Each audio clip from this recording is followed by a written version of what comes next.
is with Yogiraj and as today also. But today's Sunday is based on our Devi Stotram, Argala Kilak and Kavach. And I have got some queries about our sadhana, our Purvabhyas. So we also take one by one all questions regarding the sadhana. The first question, which comes in several times, that you made compulsory to Namdanis, then how we can manage our Nad sadhana with this Purvabhyas? I know it is difficult uh, because 6 to 7 is very prime time, very, very prime time. And many householders, those who are going to office, those who have children, many works, many things to do in this time. And even you have all the Namdanis has given bhajan and Sumiran and Nad and Bindu Sadhana. So you may feel a little uncomfort with arranging the time with this Purvabhyas. So I, with very respect and regard to you all, I want to say, suppose some guest come to your home. Suppose if some guest come to your home, what you do? You adjust a little bit. Maybe you give your bed to them. Maybe you remove your sofa and all other table chair and arrange for them.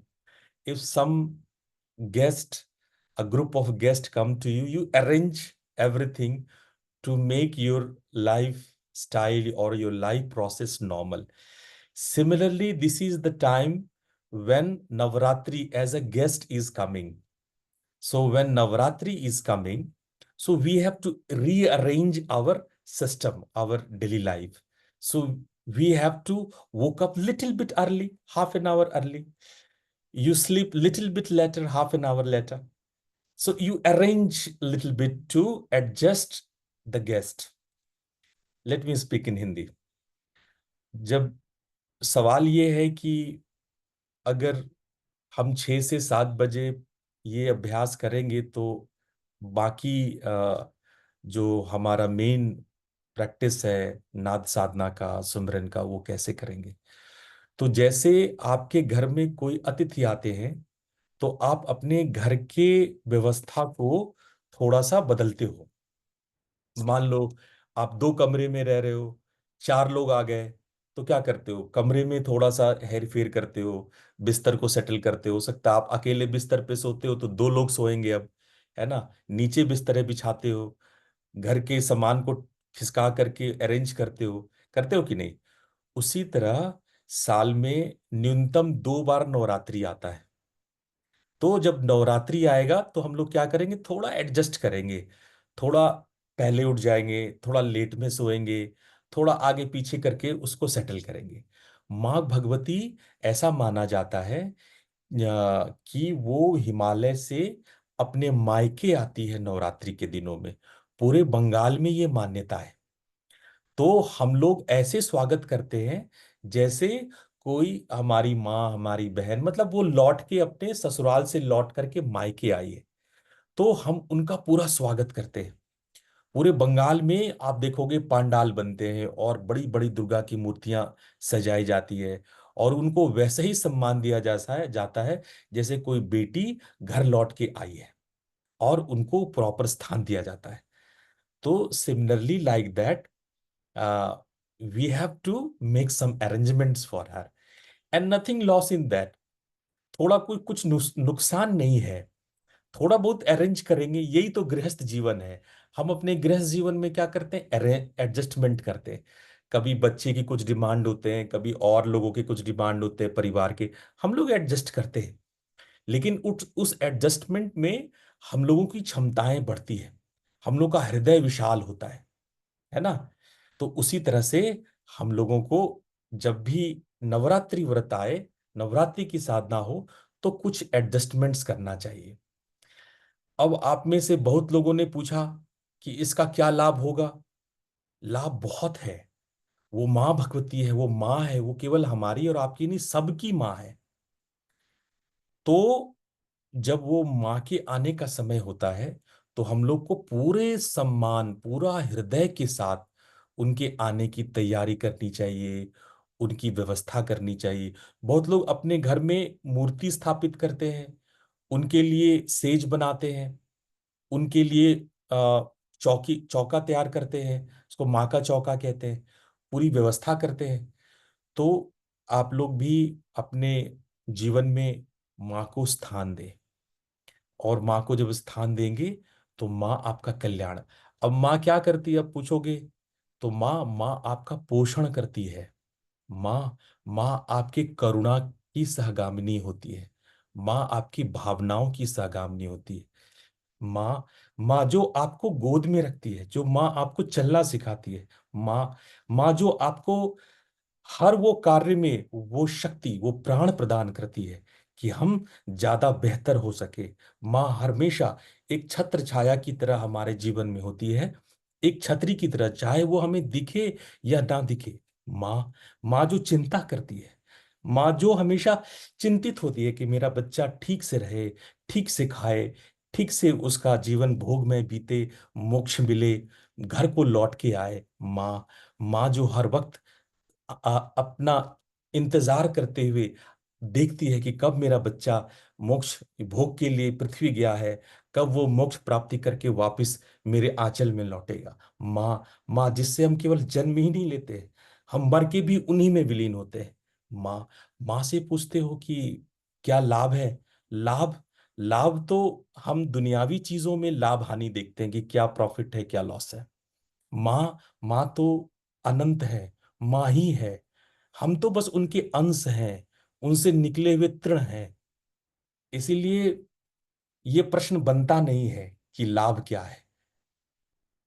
ये हमारी मर्यादा है, ये हमारा हृदय है, ये हमारा प्रेम है माँ के लिए। इसलिए आगे से मत पूछो कि माँ को जपने से क्या लाभ होगा। लाभ ही है, लाभ ही है। आओ हम लोग अब अर्गला किलक पे आते हैं। माँ के कवच को हम जरा सा आप लोग को समझाते हैं। माँ का कवच क्या कहता है। आप लोग रोज पाठ करोगे, अभी अगले 18 दिन, 16-17 दिन और पाठ करना है हम लोगों को। तो माँ कहते हैं, कवच कहता है कि मार्कंडेय के अनुसार, हे पितामह, जो इस संसार में परम गोपनीय तथा मनुष्यों कि सबसे सब प्रकार से रक्षा करने वाला है, जो अब तक आपने दूसरे किसी के सामने प्रकट नहीं किया है, ऐसी साधना मुझे बताएं। यानी यहाँ पे मार्कंडेय जी कह रहे हैं कि बड़ी गोपनीय साधना है, और इसको स्वयं ब्रह्मा ने प्रकट किया है। स्वयं ब्रह्मा ने माँ की उपासना की है, और स्वयं ब्रह्मा की का ये स्टेटमेंट है। ये कोई मैंने या किसी ऋषि ने नहीं बनाया है, ये स्वयं ब्रह्मोवाच है। ब्रह्मा कहते हैं कि ऐसा साधन तो एक देवी का कवच ही है, जो गोपनीय से भी परम गोपनीय, पवित्र तथा संपूर्ण प्राणियों का उपकार करने वाला है। हे महामुनि मार्कंडेय, उसे श्रवण करो। देवी की 9 मूर्तियां, जिन्हें नव दुर्गा कहते हैं, उनके पृथक पृथक नाम बताए हैं। अब यहाँ पे जो हम लोग 9 दिन में 9 दुर्गा की पूजा करेंगे, तो श्लोक में सभी 9 दुर्गा के अलग अलग नाम बताए गए हैं। अब ये नाम क्या है, बड़ा ध्यान से सुनना। ये नाम देवी माँ पार्वती का जीवन है। बड़ा गौर से सुन देखना, इन नामों का क्रम देखना कि ये नाम का क्रम क्या है। प्रथमम शैलपुत्री। शैलपुत्री, ये माँ को शैलपुत्री कहा गया है क्योंकि वो हिमालय की पुत्री थी। शैल मतलब शिला, हिमालय।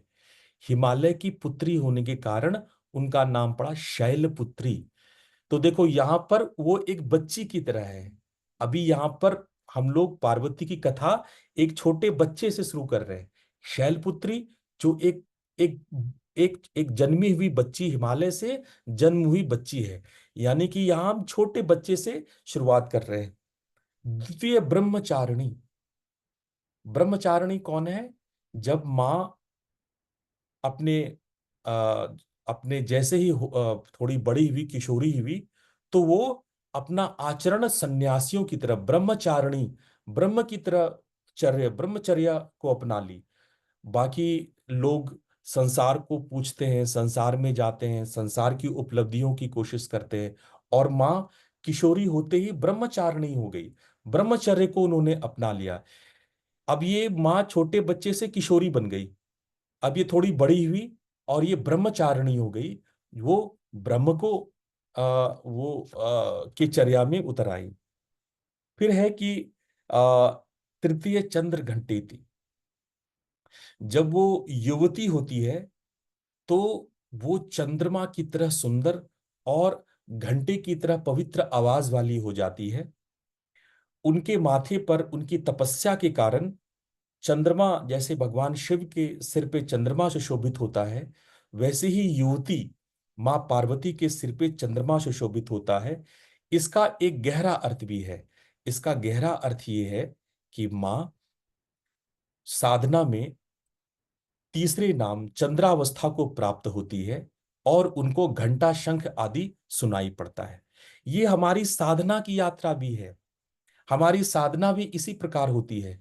पहले हमें शैल की तरह, हिमालय की तरह स्थिर होना सीखना होगा, समाधि में बैठना सीखना होगा। We have to sit in एकदम स्टिल पोस्चर। जब हम लोग स्टिल पोस्चर में हिमालय की तरह बैठना सीख जाएंगे, हम बिल्कुल स्थिर होना सीख जाएंगे, तो हमारे अंदर शैलपुत्री का निवास होता है। जब हम ब्रह्मचर्य का फॉलो करने लगते हैं, हम ब्रह्मचर्या फॉलो करने लगते हैं, ब्रह्म का आचरण फॉलो करने लगते हैं। ब्रह्मचर्या का मतलब होता है कि हम लोग ब्रह्म जैसा आचरण करने लग, श्रेष्ठ, यहाँ ब्रह्म का अर्थ है श्रेष्ठ। जब हम श्रेष्ठ आचरण करने लगते हैं, सुबह ब्रह्म मुहूर्त में उठना और सभी नियमों का पालन, सारे व्रतों का पालन करना, उसको ब्रह्मचर्य कहते हैं। तो जब हम उस चर्या में आ जाते हैं, उस रूटीन में आ जाते हैं, श्रेष्ठ रूटीन में आ जाते हैं, पहले हम स्थिर होकर के बैठना सीखते हैं, और बाकी दिनचर्या को जब हम रूटीन में लाते हैं तो उसको कहते हैं ब्रह्मचारिणी। तब हमारे भीतर ब्रह्मचारिणी माता का उत्पन्न उदय होता है। जब हम साधना में घंटा शंख को सुनाई देने लगते हैं, हम चंद्रावस्था को प्राप्त होते हैं, तो हम चंद्र घंटेती हो जाते हैं। उसके बाद माँ का अगला स्वरूप है कुसमांडा। कुसमांडा के कई अर्थ हैं। कुष्मांडा एक फल को भी कहते हैं। एक हमारे यूपी में एक कोहड़ा, एक एक फल होता है, पंकिन, पंकिन। पंकिन को भी कुष्मांडा कहा जाता है। और इसका और एक अर्थ है क उष्म अंड। उष्म अंड एक ऐसा वलय मंडल जो गर्मी से पैदा हुआ, जो गर्मी से उष्म, उष्म मतलब गर्मी, जो अंड, जो मंडल गर्मी से पैदा लिया, कुष्मांडा। कुष्मांडा का ये भी अर्थ है कि मां के क रूपी प्राण ने वो वलय, वो मंडल उत्पन्न किया, क्योंकि मां गर्भ अंदर नहीं, शरीर के अंदर नहीं, मां गर्भ बाहर ले सकती थी, इसलिए मां ने गर्भ उत्पन्न किया, मां ने कुष्मांडा उत्पन्न किया। अब ये मां गर्भवती हो रही है। जब उनको घंटा शंख और वो, जब वो उनको प्राप्ति हो गई, जब शिव से उनका विवाह हो गया, युवती हो गई, तब वो गर्भवती होती है। गर्भवती होती है तो गर्भवती की स्थिति कुष्मांडा की स्थिति है।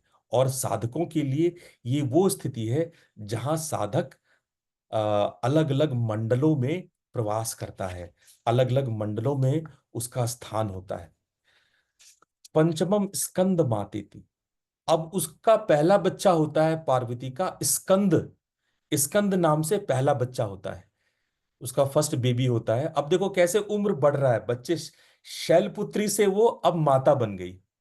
अब जो पार्वती हैं वो माता हो गई, वो स्कंद की माता हो गई। स्कंद जो पुत्र थे वो बाहर वलय मंडल, बाहर गर्भ में पैदा लिए थे। बड़ी कहानी है उनके साथ कि इंद्र की गलती से उस अंड के 6 टुकड़े हो गए थे, जिसकी वजह से षडानन भगवान कार्तिकेय का जन्म हुआ था। स्कंद भगवान कार्तिकेय को कहते हैं। तो भगवान कार्तिकेय की माता यानी स्कंद माता, षणमुख भगवान कार्तिकेय हम लोगों के भीतर के टूटे हुए अलग अलग शक्तियां हैं, जो 6 रूपों में हमारे भीतर हमारी समाधि में प्रकट होती है। उसके बाद सप्तम अ, उसके बाद सप्तम कालरात्रि थी। कालरात्रि के बारे में मैंने पहले भी कहा है। नवरात्रि, पांच रात्रि, कालरात्रि, शिवरात्रि, 4 प्रकार की रात्रि है। रात्रि का अर्थ क्या होता है? रात्रि का अर्थ जब आपके जीवन में घोर तमस हो, जब आपके जीवन में बहुत अंधेरा हो। और काल का मतलब होता है परिवर्तन, चेंज, समय, टाइम। जब कुछ मरता है और कुछ उत्पन्न होता है, इसको काल कहते हैं। समय को आप कैसे जानते हो? How you know the time? When anything changes, जब कोई परिवर्तन होता है। जब कुछ परिवर्तन नहीं होगा तो समय भी नहीं होगा। मान लो सब कुछ रुक जाएगा तो पास्ट फ्यूचर तो नहीं होगा ना, कोई भविष्य भूतकाल नहीं होगा। तो काल का अर्थ होता है परिवर्तन। तब जब रात्रि में, जब हमारी जीवन के अंधेरी रात्रि में जब वो परिवर्तन बन के उतरती हैं, माँ चेंज बन के उतरती है, माँ हमारे दुखों का विनाश करती है, हमारे मुश्किलों का नाश करती है, तो वो काल रात्रि होती है। काल रात्रि के रूप में वो नाना प्रकार के असुर, शुंभ निशुंभ रक्त बीज, ये सब हमारी मनोवृत्तियां हैं, इन सब का वो नाश करती है, उन सब का वो विनाश करती है काल रात्रि के रूप में। फिर अगला है महागौरी चचाष्टमम। महागौरी, जब विपत्तियों का नाश हो जाता है, तब वो महागौरी के रूप में, अति सौंदर्य रूप में वो प्रकट होती है। ये माँ का वो प्रौढ़ावस्था है जब माँ अति सुंदर, अति गौरी, महा, जिसने जीवन के सारे उतार चढ़ाव देख लिए हो, जिसने युवा काल, किशोरी काल, बाल्यकाल, गर्भावस्था, पुत्र की माँ, सब अवस्था जब वो पार कर लेती है, काल रात्रि मुश्किलों के दौर को का पार कर लेती है, असुरों का विनाश कर लेती है, तो वो परम सुंदरी होकर के हमारे भीतर प्रकट होती है। हमारे भीतर जब हमारे मन की वृत्तियों का नाश हो जाता है, जब शुंभ निशुंभ जैसे वृत्तियों का नाश हो जाता है, तब हमारे अंदर हमारा अंतःकरण विशुद्ध रूप से चमकता हुआ बाहर आता है। वो है महागौरी का रूप, वो महागौरी है। फिर जाके नौवां अवस्था है सिद्धि, और तब जाके परफेक्शन मिलता है, सिद्धिदात्री। तब जाके नवे स्टेज में जाके हम सिद्ध हो जाते हैं, नवे स्टेज पे जाकर के हम परम को प्राप्त हो जाते हैं, परमात्मा को प्राप्त हो जाते हैं। तो ये जो क्रम है नव दुर्गा का, ये एक साधक के जीवन का क्रम है। जब वो शैल की तरह स्थिर होना, काया को स्थिर करना सीखता है, और अंत में वो सिद्धिदात्री जब वो सिद्धत्व को प्राप्त करता है, उसकी ये यात्रा है। ये जो माँ गौरी के जन्म, वो एक पार्वती के रूप में जन्म लेती है और सिद्धिदात्री के रूप में वो महेश्वरी हो जाती है, वो उनकी जीवन यात्रा है। तो इसको बड़े सुंदर ढंग से, इसको ब्रह्मा जी ने मार्कंडे महामुनि को बताया है। देखो ऐसे मैं बताऊंगा तो 4-5 घंटे लग जाएंगे केवल कवच में, ठीक है। मुझे थोड़ा शॉर्ट शॉर्ट में बताना पड़ेगा, ठीक है। तो उसके बाद जो है, आप देखो कि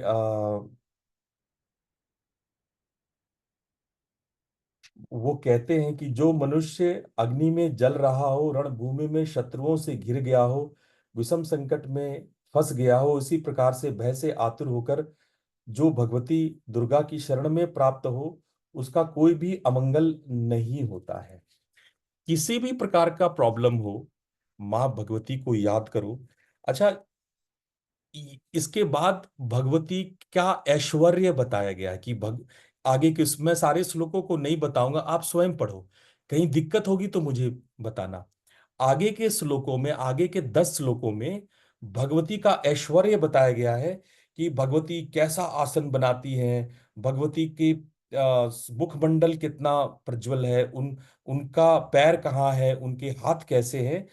उन इसमें अगले 10 श्लोकों में भगवती के महिमा का वर्णन है कि वो कितनी, उनका सौंदर्य, उनका ऐश्वर्य कितना महान है।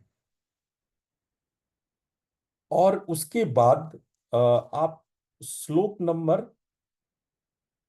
17 से देखोगे, श्लोक नंबर 17 में आओगे तो 17 से यहां शुरू होता है, प्राच्याम रक्षतु मामेन्द्री अग्नेया मग्नि देवता, दक्षिणे वतु वाराही नैऋत्याम खड्ग धारिणी। अब यहां से न्यास शुरू होता है। अभी आप लोगों ने दिगन न्यास किया होगा। दिगन न्यास में क्या होता है, दिशाओं का न्यास होता है। कि जब हम लोग ऐसे चुटकी बजाते हैं ना, प्राच्य नमः, उदिच्य नमः, ये ऐसे 10 दिशाओं का ऐसा। या अभी तुम देखोगे 10 दिशाओं के रूप में हम माँ को स्थापित कर रहे हैं, माँ को न्यासित कर रहे हैं। कौन सा 10 रूप है? प्राच्याम रक्षतु मामेन्द्री, पूर्व की ओर मां इंद्रिय स्थापित हो, वहां पर वो आए, वहां पर उनका प्रवास निवास हो, अधिष्ठित हो, है ना। अग्नया मग्नि देवता, अग्नेय में अग्नि रूपी में मां स्थापित हो। दक्षिणे वतु वाराही, वाराही दक्षिण की तरफ हो। नैऋत्याम खड्ग धारणी, जो खड्ग धारणी रूपी माता है वो नैऋत्य रूपी दिशा में स्थापित हो। प्रतीक्षाम, यानी पश्चिम की तरफ वारुणी स्थापित हो। रक्षेत वायव्याम मृगवाहिनी, जो मृगवाहिनी रूपी माता है वो वायव्य दिशा में स्थापित हो। उदिच्यांग पातु कौमारी ऐशन्यांग, इस प्रकार से 10 दिशाओं के बारे में बताया गया। आगे आप पढ़ोगे तो न्यास में जैसे हम लोग शरीर के अलग अलग भागों में हम लोग देवी को स्थापित करते हैं, हृदयन्यास में, ऋषिन्यादि न्यास में, उसी प्रकार से आप देखो कि 20वें श्लोक से सभी जगहों पर मां का निवास बताया गया है कि अजिता वाम पार्श्वे, हमारे बाई तरफ में अजिता देवी का स्थापना हो। दक्षिणे चा पराजिता, दक्षिण हमारे दाएं भाग में जो है वो अपराजिता देवी स्थापित हो। उसी तरह से वो सारे भूमध्य पे, नासिका पे, चक्षु मध्य पे, कान में, कपाल पे, कर्णमूल पे, नासिका पे, ऊपर की होठ पे, नीचे की होठ पे, ये सारा, ये आपको नीचे आपको यहां बताया गया है। दांत पे कौमारी, दंतान रक्षतु कौमारी कंठ दे तु चंडिका, दांत पे कौमारी देवी हो, कंठ पे चंडिका हो। इस तरह से तालू पे ये हो, चिबुकम पे ये हो, हमारे शब्दों में ये, हमारे गिरवा पे ये, हमारी पीठ पे नलकुबरी हो, कंधे पे खडंगिनी हो, बाहु में वज्रधारणी हो। इस प्रकार से अलग अलग अंगों पर देवी के अलग अलग रूपों को स्थापित करने की बात कही गई है। चाहे नख, यहां तक कि नख पे, यहां तक कि मन पे। अच्छा, ये यहाँ पे जो कवच है, आप देखो यहाँ पर जो न्यास हो रहा है, मन में जो देवी का रूप है शोक विनाशिनी के रूप में, हृदय में ललिता देवी हो, पेट में शूल धारणी हो, नाभि में कामिनी हो, इस प्रकार से भी उनका व्याख्या किया गया है। जो सबसे मजेदार व्याख्या आपको मिलेगा, अहंकारंग मनोबुद्धि रक्षण में धर्म धारणी, यानी अहंकार में, मन बुद्धि अहंकार में धर्म रूपी माता धारण करें। प्राण भी, जो 5 प्रकार के प्राण होते हैं ना, प्राण अपान उदान व्यान समान, उसमें भी माता को स्थापित किया जा रहा है कि हमारे जो 5 प्राण हैं, प्राणापानो तथा व्यान उदान च समानकम, वज्रहस्ता चमे रक्षेत प्राणम कल्याण शोभना। 37 श्लोक में पांचों प्राण के रूप में। अच्छा, इतना ही नहीं, जो हम लोगों की तन्मात्रा होती है, रस रूप शब्द स्पर्श गंध, उसमें भी हम लोग माँ को स्थापित यहाँ पे कर रहे हैं। रसे रूपे च गंधे च शब्दे स्पर्शे च योगिनी सत्वम, सत्व रजस तमस रूप में भी माँ को किस रूप में स्थापित कर रहे हैं। अच्छा, यही नहीं, हमारे यश में, हमारे धन में, हमारे गोत्र में, हमारे जो पशु, जो हमारे गाय बैल है, हमारे पुत्र है, हमारे पौत्र है, उन सब की रक्षा के लिए कवच इसमें आगे आप देखोगे बताया गया है। तो हम माँ को अपने जीवन में कहाँ कहाँ ला रहे हैं, तुम देखो। हम अपने माँ को अपने जीवन में हर जगह ला रहे हैं, हर जगह उनको स्थापित कर रहे हैं। हम अपने शरीर में नहीं, मन बुद्धि अहंकार में, रूप रस गंध शब्द स्पर्श में, हम अपने तत्वों में, हम अपने हृदय में, हम अपनी साधना में, आने वाले पुत्र पौत्र, अपने वंशों की, अपनी गोत्र की, अपने गांव की, अपने मवेशियों की, हर जगह माँ को स्थापित कर रहे हैं। आप भाव देखो, यहां पर जो भाव रखा गया है। उसके बाद जो लोग पूछते हैं कि भाई इससे लाभ क्या होगा, तो आगे 45 50वें 42वें श्लोक में है 40, देवी जो स्थान कवच में नहीं कहा गया है, अतएव रक्षा से रहित है, उन सब तुम्हारी द्वारा सुरक्षित हो, क्योंकि तुम विजयशालीन और पापनाशिनी हो। ये 42nd श्लोक में कहा गया है। 43rd श्लोक में पदमेकम न गच्छेतु यदि क्षेक्षु भमात्मनः कवचे नावृतो नित्यम यत्र यत्रैव गच्छति। यदि अपने शरीर का भला चाहे तो मनुष्य बिना कवच का एक पग भी ना जाए, कवच का पाठ करके ही यात्रा करे। अब देखो, मैं आपसे बोलता हूं कि सब लोग कवच करो, कवच करोगी तो मां रक्षा करेंगी। अभी जो समय है बड़ा खराब है, अभी के समय में मां कुपित है, क्योंकि हमने धरती को गंदा किया, हमने प्रकृति का नाश किया। अभी आने वाले 4-5 सालों में बड़ा विध्वंस होगा, बड़ी महामारियां फैलेंगी, नाना प्रकार के युद्ध होंगे, लाखों करोड़ों लोग मारे जाएंगे। ऐसे में कौन बचेगा? ऐसे में वो बचेगा जो कवच का पाठ करता हो, जो मां को चारों ओर न्यासित करता हो। इसलिए जब मैं कहता हूं कि भाई तुम कवच का पाठ करो, नहीं तो तुम्हारा अकल्याण होगा, तुम्हारा मुश्किल आएगा, तो आप में से कुछ लोग नाराज हो जाते हो, कहते हो गुरुजी आप कैसे कह रहे हो कि आपका बुरा होगा। ये किताब कह रहा है, ये मैं नहीं कह रहा हूं। अब जब मुश्किल दौर आएगा तब तो मां ही तो हमें बचाएंगी, मां को तो हमें याद करना ही पड़ेगा। तो हम तो आपको बताएंगे मां को याद करो, कवच को लेके चलो, बुरे दिन आ रहे हैं, बहुत मुश्किल दिन अभी आएंगे हम लोग के सामने। ऐसे में हम लोगों को माँ के कवच का पाठ करना चाहिए। कम से कम हम लोग 2 महीने कर लें, 50 दिन कर लें, माँ के कवच का पाठ, माँ को पुकार लें, माँ को चारों ओर न्यासित कर दें। इसमें गुरुजी कुछ बुरा नहीं कहते आपको। गुरुजी आपके भले के लिए कहते हैं कि आप पाठ करोगे तो आपका भला होगा, है ना। देखो उसके आगे ब्रह्मा जी कह रहे हैं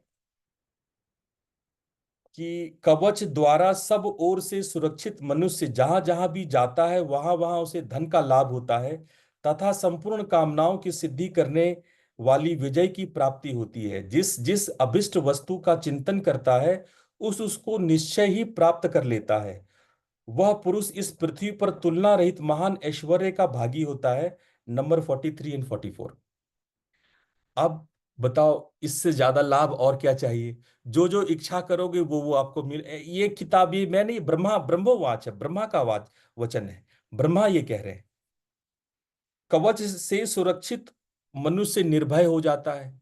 कवच का जाप नहीं करने वाला मनुष्य भय से या महामारी से या मुश्किलों का सामना करता है। युद्ध में उसकी पराजय नहीं होती, वह तीनों लोक में पूजनीय होता है। देवी का यह कवच देवताओं के लिए दुर्लभ है। जो प्रतिदिन नियम पूर्वक तीनों संध्याएं समय श्रद्धा के साथ इसका पाठ करता है उसे देवी कला प्राप्त होती है, तथा वह तीनों लोकों में कभी भी पराजित नहीं होता है। इतना ही नहीं, वह अपमृत्यु से रहित 100 से भी अधिक वर्षों तक जीवित होता है। तो अपमृत्यु नहीं होगा, 100 से ज्यादा वर्ष तक आप जियोगे। और आप पूछते हो कि इसका लाभ क्या होगा, तो मैं लाभ बताता हूं। मकड़ी, चेचक और कोढ़ आदि संपूर्ण व्याधियां नष्ट हो जाती है। कनेर, भांग, अफीम, धतूरे आदि के स्थावर विष, सांप और बिच्छू आदि के काटने से चढ़ा हुआ जंगम विष, अहिफेन तेल के संयोग आदि से बनने वाला कृत्रिम विष, सभी विष दूर हो जाते हैं। अब और लो, सभी प्रकार के विष आपके दूर हो रहे हैं, सभी प्रकार का पॉइजन, टॉक्सिन्स पाठ करने से दूर हो रहा है। कोई कोई आयुर्वेद का दवा नहीं खा रहे हो आप, पाठ करने से दूर हो रहा है। ये ऐसे किताब ब्रह्मा जी कह रहे हैं, ये मैं नहीं कह रहा, ब्रह्मा जी कह रहे हैं। इस पृथ्वी पर मारण मोहन आदि जितने अभिचारिक प्रयोग होते हैं तथा इसके जितने भी मंत्र यंत्र होते हैं, इस कवच को हृदय में धारण करने से उस मनुष्य को देखते ही नष्ट हो जाते हैं।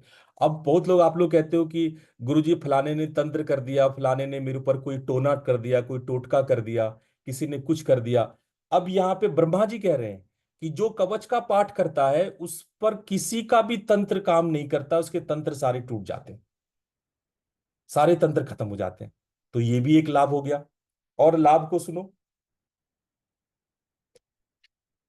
यही नहीं, पृथ्वी पर विचरने वाला ग्राम देवता, आकाशचरी देव, विशेष जल से संबंध से प्रकट होने वाले गण, उपदेश मात्र से सिद्ध होने वाले निम्न कोटि के देवता, अपने जन्म के साथ प्रकट होने वाले देवता, कुल देवता, माला डाकिनी शाकिनी, अंतरिक्ष में विचरने वाले अत्यंत बलवान भयंकर डाकिनियां, ग्रध, भूत, पिशाच, यक्ष, गंधर्व, राक्षस, ब्रह्म राक्षस, बेताल, कुष्मांड, भैरव आदि अनिष्ट कारक देवता भी हृदय में कवच धारण किए रहने पर उस मनुष्य को देखते ही भाग जाते हैं। यानी कोई नेगेटिव एनर्जी आपको डिस्टर्ब नहीं कर सकती है अगर आप कवच का पाठ करते हैं। उसके बाद कहते हैं कवच धारी पुरुष को राजा के सम्मान वृद्धि प्राप्त होती है, और यह कवच मनुष्य की तेज को वृद्धि करने में उत्तम है। कवच का पाठ करने वाला पुरुष अपनी कृति से विभूषित भूतल पर अपने सुयश के साथ साथ वृद्धि को, यानी उसको खूब यश सम्मान, जो उसकी इच्छा है वो मिलती है, बहुत कीर्ति मिलती, बहुत सम्मान, बहुत यश मिलता है। जो पहले कवच का पाठ करता है उसकी जब तक कि वन पर्वत और पृथ्वी पर टिकी रहती है तब तक पुत्र पौत्र आदि संत, वो उसके पुत्र पौत्र उसके सारे वंश खुश रहते हैं। फिर देह के अंत होने पर वह पुरुष भगवती महामाया के प्रसाद से नित्य परम पद को प्राप्त होता है, उसको मोक्ष की प्राप्ति होती है। अब बताओ, इतना इतना लाभ है, अब मैं क्या आपको लाभ बताऊं? आप पूछते हो कि गुरुजी इसको पाठ करने से क्या लाभ होगा, वो पाठ में ही लिखा हुआ है। पाठ का लाभ जो है वो पाठ में ही लिखा, और वो कोई ऋषि के द्वारा नहीं, सीधे सीधे ब्रह्मोवाच है, ब्रह्मा का वाच है। ब्रह्मा बोल रहे हैं, ब्रह्मा बोल रहे हैं सीधे सीधे मार्कंडेय ऋषि को। और अर्गला तो मोस्टली हमको लगता है आप लोग को क्लियर है, अर्गला का मीनिंग तो बहुत साफ है, रूपम देहिम जयम देहि यशो देहिम दिशो जही। अर्गला इज वेरी क्लियर, वो उसमें कोई हमको लगता नहीं कि इसको पढ़ने में कोई मुश्किल आती होगी। आप इसको एक बार ध्यान से पढ़ लोगे तो इसमें देवी का महात्म्य, और देवी से बार बार ये प्रार्थना की गई है कि हमें रूप प्रदान करो, हमें जय प्रदान करो, हमें यश प्रदान करो, और हमारे अंदर का द्वेष खत्म हो जाए, हमारे अंदर की नेगेटिविटी खत्म हो जाए। अब आते हैं कीलक पे, कि कीलक क्या है। मार्कंडेय जी कहते हैं विशुद्ध ज्ञान ही जिनका शरीर है, तीनों वेद ही जिनके तीन दिव्य नेत्र हैं, जो कल्याण प्राप्ति के हेतु है, तथा मस्तक पर अर्धचंद्र का मुकुट धारण करते हैं, उस भगवान शिव को नमस्कार है। मंत्रों का जो अभी कीलक है, अर्थात मंत्रों के सिद्धि में विघ्न उत्पन्न करने वाले शाप रूपी कीलक का जो निवारण करने वाला है। अब मैंने उस दिन आप लोग को बताया था कि कीलक मतलब होता है चाबी। कीलक का मतलब होता है क्या? चाबी, की। हमको लगता है कीलक शब्द से ही इंग्लिश में की शब्द आया होगा। वो लोग लॉक, की लॉक, की लक, कितना मिलता जुलता शब्द है ना? की लॉक और की लक। तो हो सकता है कि आ, ये शब्द वहीं से आया हो, की लक। तो की का मतलब जो ताले को खोलता हो, की लॉक को खोलता हो, उसको कहते हैं की लक। इजी है कि नहीं समझना? तो अब ये कैसे ताला लग गया, कहाँ का ताला है, क्या ताला है?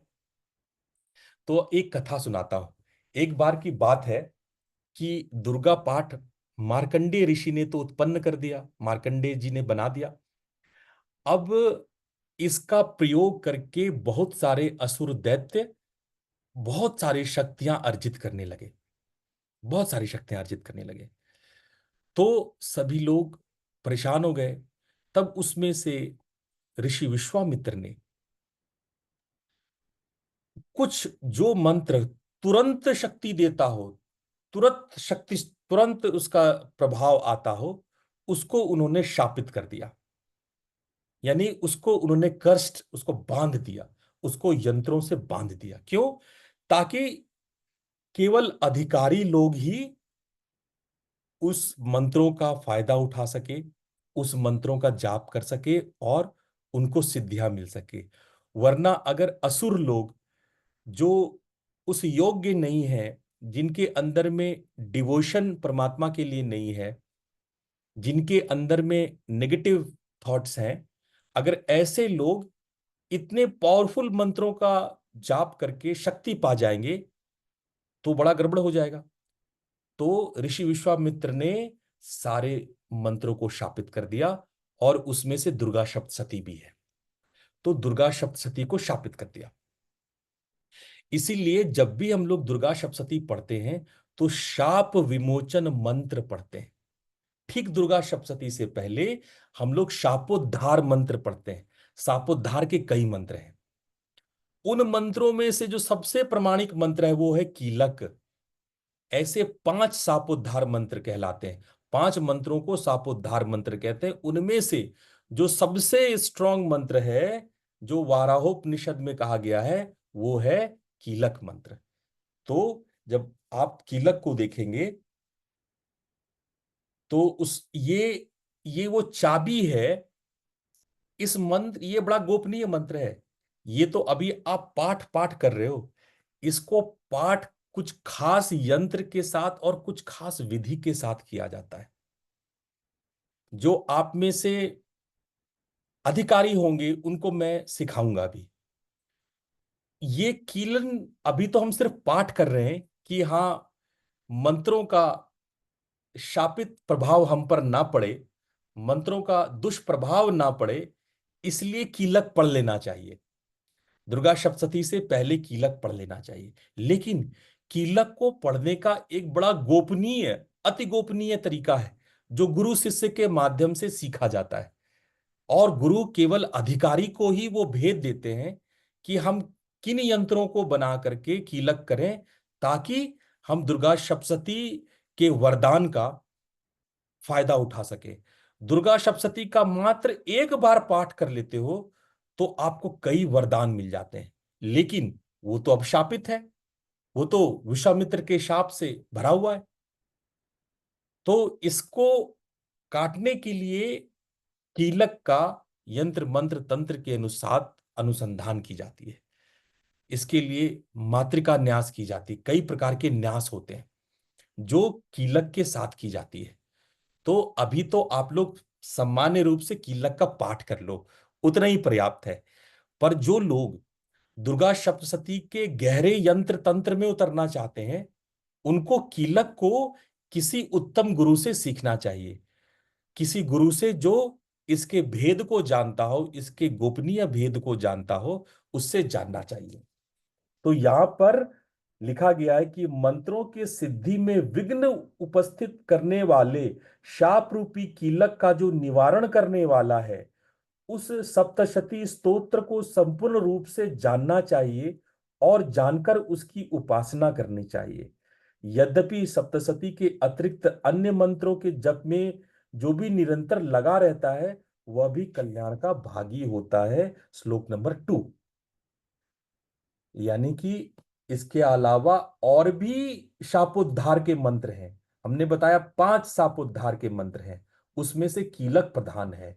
और यहां पर भगवान शिव कीलक के बारे में बताते हैं कि अगर हम देवी की उपासना इस कीलक के साथ करें तो इसका लाभ सबको, उस सप्तशती का वरदान हम लोग को प्राप्त होता है। अब देखो आगे कहते हैं, उसके भी उच्चाटन आदि कर्म सिद्ध होते हैं और उससे भी समस्त दुर्लभ वस्तुओं की प्राप्ति हो जाती है। तथापि जो अन्य मंत्रों का जप न करते हुए केवल सप्तशती नामक स्तोत्र ही देवी की स्तुति करते हैं, उनकी स्तुति से सच्चिदानंद स्वरूपिणी देवी सिद्ध हो जाती है। उन्हें अपने कार्यों की सिद्धि के लिए मंत्र, औषधि तथा अन्य किसी भी साधन की उपयोग की आवश्यकता नहीं रहती है। यानी कि जो लोग इस पाठ के बाद सप्तशती का पाठ करते हैं, उनको किसी भी प्रकार की औषधियों का, किसी भी प्रकार के यंत्र की जरूरत नहीं पड़ती है। आप जान लो, जो पाठ सप्तशती का हम लोग नवरात्रि के दिन करने वाले हैं, वो अनेक प्रकार के औषधियां, अनेक प्रकार के यंत्र और मंत्र के द्वारा किया जाता है। ज्यादातर घरों में हम लोग नहीं जानते हैं, क्योंकि ये बहुत तांत्रिक प्रोसेस है, बहुत उसमें सिस्टमेटिक। तंत्र का मतलब क्या होता है? सिस्टम, टूल्स, मशीन्स, एक प्रोसेस है उसका, एक अपने आप में प्रॉपर तरीका है उसको पाठ करने का।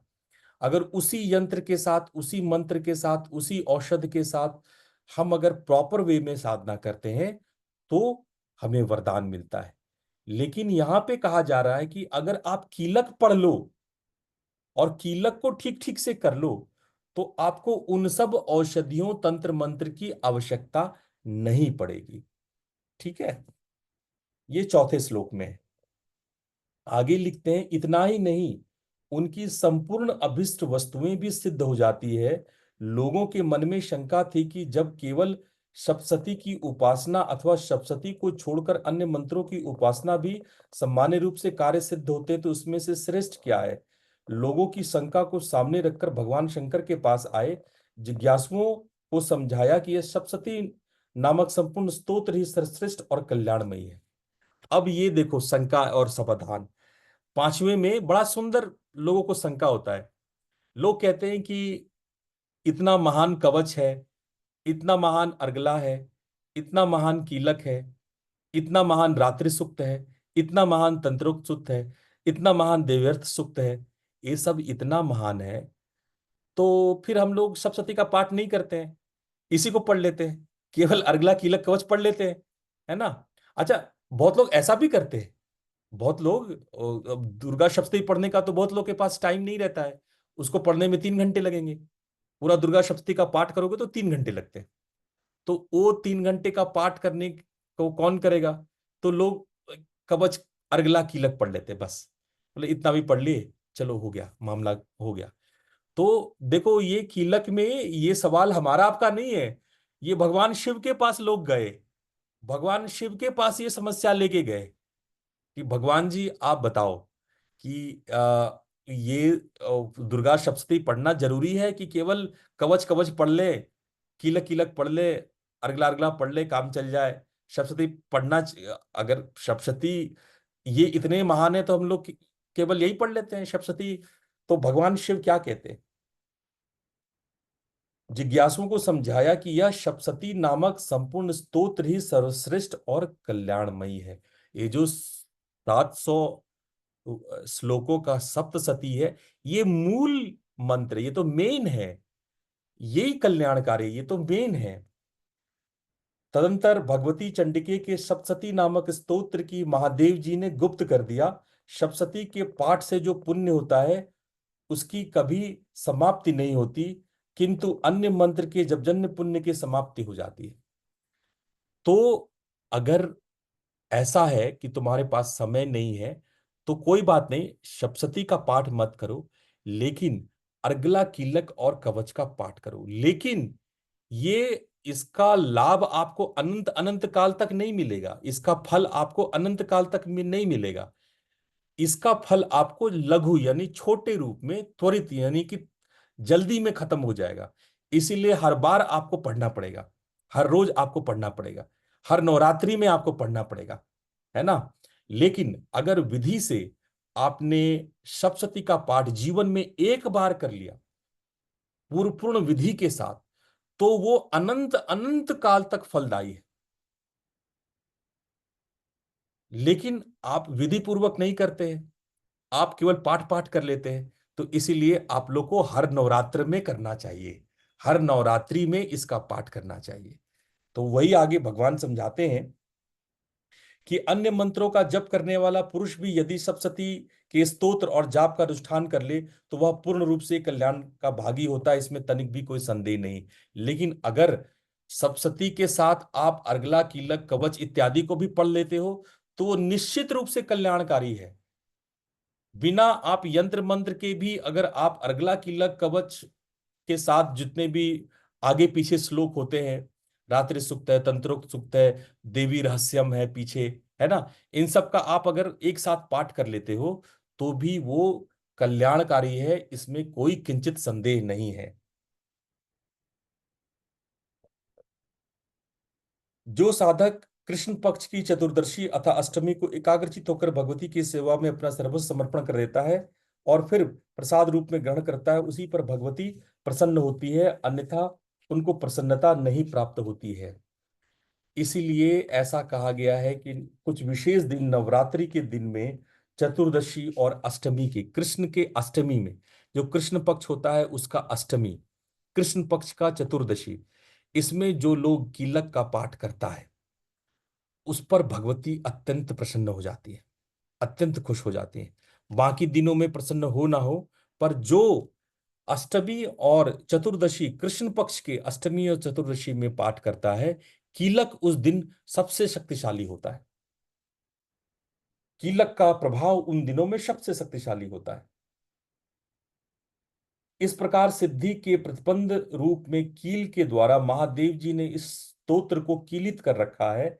जो पूर्वोक्त रीति से निष्कीलन करके सप्तशती स्तोत्र का प्रतिदिन स्पष्ट उच्चारण पूर्वक पाठ करता है, वह मनुष्य सिद्ध हो जाता है, वह देवी के पार्षद होता है, वही गंधर्व भी होता है। सर्वत्र विचरते रहने पर भी इस संसार में कहीं भी भय नहीं रहता, वह अपमृत्यु के वश में नहीं पड़ता और देह त्याग कर अनंतर मोक्ष को प्राप्त करता है।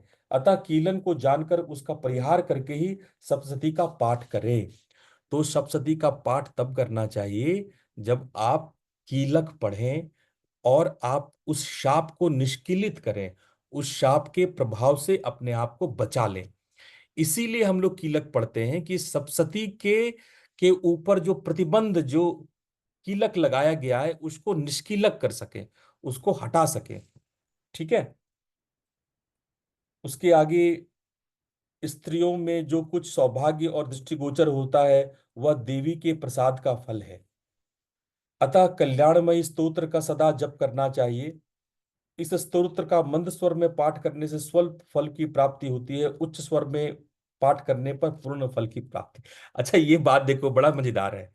आपको ऐसे स्लो स्लो ऐसे फुसफुसा के नहीं पढ़ना है। कीलक आप उच्च आवाज में, मतलब पूरे जोर से पढ़े, मतलब खुल के बोले, खुल के पढ़े, खुल के आप उसका उच्चारण करें। आप ऐसे फुसफुसा के मनी मन पाठ नहीं करें कीलक का। एकदम साफ इसमें लिखा हुआ है कि उसका पाठ जो है 13वें श्लोक में, शनैस्तु जप्यमानेस्मिन् स्तोत्रे संपत्ति रुच्यके भवित्येव समग्रापि ततः प्रारंभ में तत्। समग्र पूरी आवाज के साथ, पूरे साथ साथ उसका उच्चारण करना चाहिए। उसके बाद, जिनके प्रसाद से ऐश्वर्य, सौभाग्य, आरोग्य, संपत्ति, शत्रुनाश और परम मोक्ष की भी सिद्धि होती है। तो जो लोग लाभ लाभ पूछते रहते हैं कि क्या लाभ होगा, क्या लाभ होगा, तो एक लाइन में कीलक कह दिया कि जिसके प्रसाद से ऐश्वर्य, नंबर वन ऐश्वर्य, सौभाग्य, आरोग्य, संपत्ति, शत्रुनाश और छठा परम मोक्ष, छह चीजें मिलती है, छह चीजें मिलती है। तो अब ये प्रश्न मत पूछना कि क्या हमें मिलेगा है ना। ये आपको अगला कीलक कवच इन सब में सविस्तार है कि आपको क्या मिलेगा। और मैं क्यों जिद करता हूं कि आप लोग को करना चाहिए, आप लोग को पाठ करना चाहिए। मैं पिछली बार मैंने एक लंबा सा लेटर भेजा ना आपको ग्रुप में कि सबको करना है, नहीं करोगे तो पिटाई लगेगी। देखो, एक पिता जो है वो अपने बच्चे को कैसे, अब आप लोग 6 बजे सो के उठोगे नहीं, तो एक पिता क्या करेगा, छट से एक थप्पड़ लगा, उठ उठो जल्दी से, लगाता है ना एक पिता। तो मेरा एक पिता का काम है, मैं भी ऐसे ही थप्पड़ लगाऊंगा, चलो उठो, चलो उठो, 6 बज गया ना, तुमको साधना करनी है ना। ठीक है। तो इसको जब मैं आप लोगों को बोलता हूं कि देखो अगर तुमने साधना नहीं की ना तो समझ लेना तुम, तो समझो जैसे माँ अपने बच्चे को डांटती है, माता अपने बच्चे को डांटती है ना कि देखो तुम ये होमवर्क नहीं करोगे तो समझ लेना कैसे कुटुम्बस होगा। तो वैसे भी गुरु अपने बच्चों को, अपने नामदानियों को ऐसे ही डांटता है। बोला देखो तुम साधना नहीं की तो समझ लेना, सोच लेना। तो ऐसे ही पिता और पुत्र का संबंध है। जो गुरु होता है ना, वो एक कुम्हार की तरह होता है। कुम्हार को कभी घड़ा बनाते हुए देखे हो? वो जब घड़ा बनाता है तो एक हाथ घड़े के अंदर सहारा देता है और दूसरे से थपकी लगाता है, पहाड़ा वाले हाथ से वो थपकी लगाता है। तो गुरु आपका साथ भी देता है, थोड़ा थपकी भी लगाता है। तो मेरी बातों का ऐसा अन्यथा नहीं लो कि गुरुजी ने डांट लगा दी। अरे गुरु नहीं डांट लगाएगा तो कौन डांट लगाएगा? कौन डांट लगाएगा? गुरु ही तो डांट लगाएगा ना, गुरु ही तो डांटेगा। तो मेरा कहने का मतलब है, सुबह 6 से 7 बजे आओ, खूब बढ़िया से माँ को याद करो। देखो, ब्रह्मा जी कह रहे हैं, भगवान शिव कह रहे हैं, इतना इतना लाभ होगा। हम थोड़ी कह रहे हैं, भगवान शिव कह रहे हैं, भगवान ब्रह्मा कह रहे हैं। तो उसको जाप करो, प्रार्थना करो। हमने एक विधि बनाई कि पहले प्राणायाम कर लो, फिर न्यास कर लो, फिर अर्गला कीलक कवच कर लो। ये विधि है, ये तरीका है। एक गुरु क्या करता है? उपाय बताता है, तरीका बताता है। उस तरीके से आप करोगे तो आपको लाभ होगा। अभी तो ये पूर्व तैयारी है, अभी तो नवरात्र बाकी है। नवरात्र में पता नहीं हम अभी क्या क्या कराने वाले हैं आपको। अभी तो 1 घंटा आपका ले रहे हैं, नवरात्र में 3 घंटे लेंगे आपका हम, और बहुत सारी चीजें कराएंगे आपको। ठीक है कि नहीं? तो अभी थोड़ा थोड़ा समय निकालोगे तो नवरात्रि में 3 घंटे निकालोगे। अभी भी समय नहीं निकालोगे और नवरात्र में मैं एकाएक बोल दूं कि 3 घंटे निकालना है, तो कहोगे कैसे होगा? अभी तो 2 ही गेस्ट आए थे, आप कह रहे हो 10 गेस्ट आएंगे। तो पहले 2 गेस्ट को एडजस्ट कर लो, फिर पीछे 10 गेस्ट को भी मैं भेजूंगा। ठीक है ना? तो इसलिए बहुत प्रेम के साथ, बहुत भाव के साथ खूब साधना करो, खूब अच्छा साधना करो। 6 से 7 आप लोग लग करके साधना करो, सभी लोग। नामदानियों पर बड़ी कृपा होगी। गुरु जब कृपा करते हैं तो बहुत कृपा करते हैं, सब पे कृपा करते हैं। थोड़ा सा आगे पीछे जो नाद साधना है वो शाम में कर लेना, सुमिरन सुबह कर लो, या नाद साधना सुबह कर लो, सुमिरन शाम में कर लेना, थोड़ा एडजस्ट कर लो, आगे पीछे कर लो, सेट कर लो। लेकिन ये इसको भी जोड़ो, ये भी गुरु की ही इच्छा है। ये हमारी इच्छा है कि माँ भगवती की आप लोग सब पूजा आराधना करो। ठीक है? आप सब लोगों को प्रणाम। प्रणाम गुरु जी। प्रणाम। प्रणाम गुरु जी। प्रणाम गुरु जी। प्रणाम प्रणाम गुरुजी। गुरु जी। प्रणाम गुरु जी। प्रणाम गुरु जी, थैंक यू। प्रणाम गुरु जी। गुरु जी प्रणाम और बहुत बहुत धन्यवाद। प्रणाम गुरुजी।